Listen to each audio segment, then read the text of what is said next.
So anyway, when they arrested me, they got me with the pipe, they got me with the pot. It was like at less than a gram. And what I wanted to do was ask them, because my understanding, according to definitions given in law dictionaries, and according to Supreme Court ruling that standing is a necessary component in all court cases, criminal or civil, it doesn't matter, that standing is a necessary element of all court cases. So one element of standing is injury.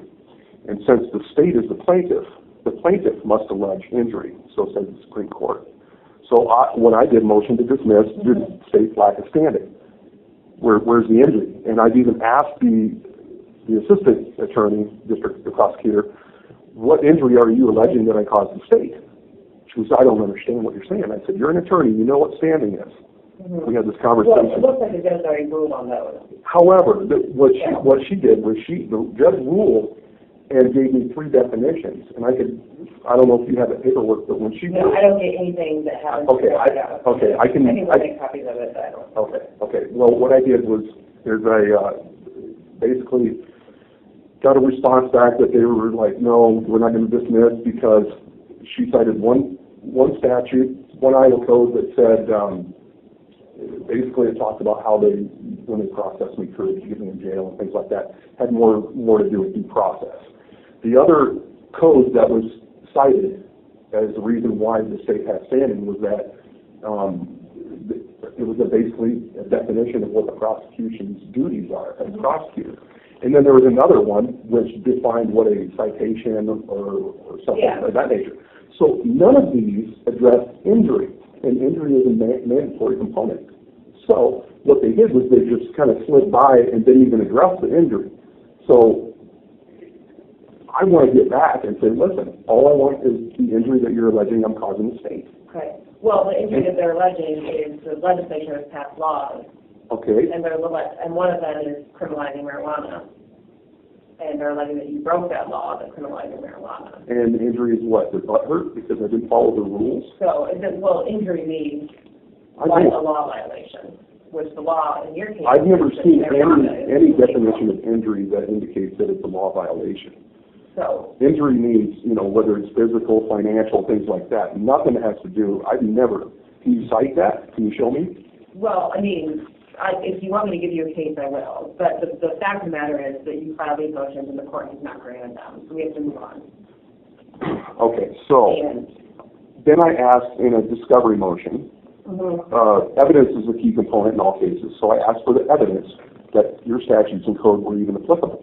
How did they apply to me? When did I ever enter into agreement? So what I asked for was evidence, proof, that the codes apply to me.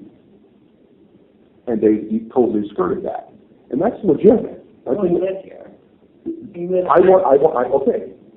You know what? That's your opinion.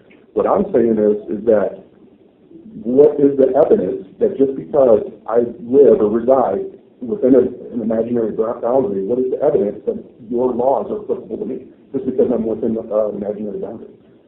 What's the evidence? That's all I'm asking.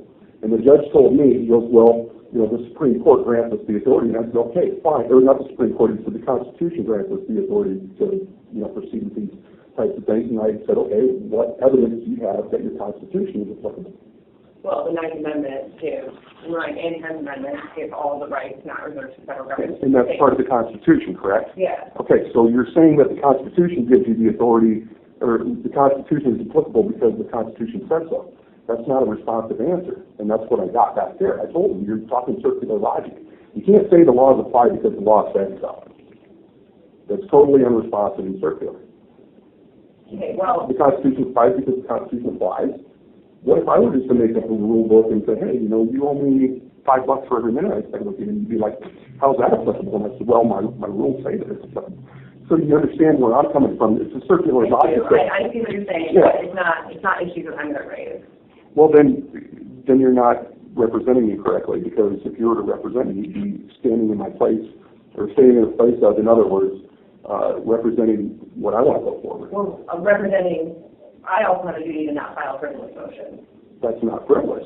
Since when is evidence frivolous? Okay, in my opinion, it is. Okay, so I have a duty as a member of the Bar Association to not file frivolous motions. Well, that's your But opinion that it's frivolous, but if you're going to as represent attorney- me, As that's an what attorney, I'm. I decide what motions get filed. You decide whether you want a jury trial. You decide if you have a jury trial, whether to testify. You decide whether to waive a jury. I decide what pre-trial motions to file. So that would pretty much be a conflict of interest because, you know, who are your paychecks from? State of Iowa? Yeah. Okay, so the state of Iowa is the plaintiff. So, and So- if you feel that way, then I shouldn't, I mean, if you feel that I can't represent you. What I'm trying to show here is that it's impossible for me to get a fair hearing or fair trial.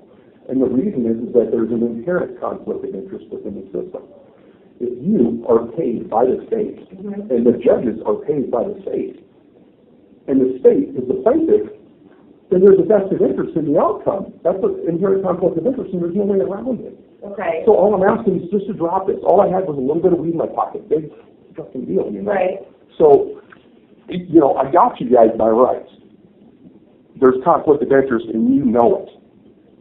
So I can't get a fair hearing if there's conflict of interest. Well, I've taken, I mean, when I became a lawyer and when I became a public defender, I take an oath to represent my clients, not to represent the judge, not to represent the prosecution. Okay, so if you're going to represent and stand in my place, I want to push forward with the fact that there's conflict of interest. I want to push forward with the fact that never, ever in this whole case was injury addressed when I asked for it.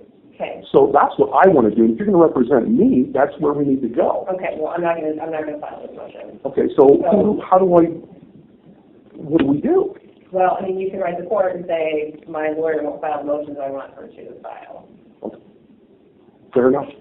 So, All right, I'll just see if I can't schedule some time with the judge then and get this picked up. file, just write something written, we'll bring it down there.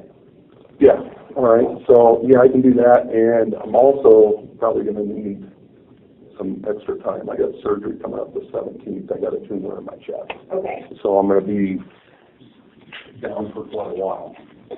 so I would write them and ask for a motion to extend deadlines, and then tell them that.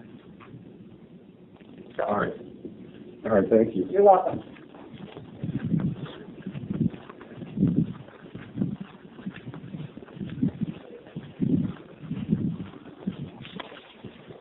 All right, have a good weekend. Thank you as well.